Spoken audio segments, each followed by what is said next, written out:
Gérard Dubreuil, vous êtes le secrétaire général des retraités CFDT du Rhône. La CFDT dans le Rhône travaille sur la période de mai 68. En quoi ce travail peut être intéressant pour la CFDT ? La CFDT s'est particulièrement manifestée comme première organisation dans cette période-là, contrairement à d'autres organisations syndicales.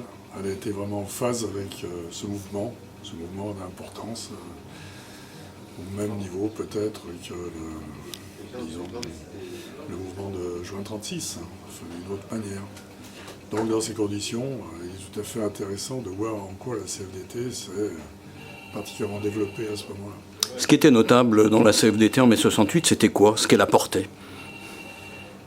Sa capacité à comprendre la société de l'époque, et en particulier la jeunesse, des aspirations nouvelles.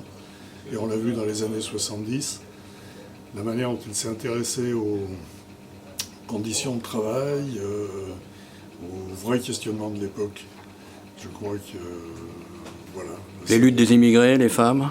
Par exemple, le travail des OS, les conditions de travail. Alors 68, c'était il y a 50 ans, on pourrait se dire que c'est du passé. Est-ce que ce qui a été porté en 68 garde aujourd'hui une pertinence, une actualité pour la CFDT?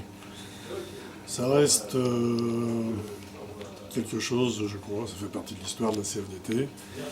Et sans doute que pour les jeunes, ça peut être aussi un point de référence.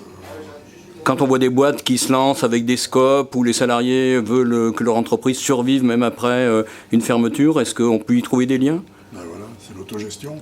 C'est l'autogestion aujourd'hui.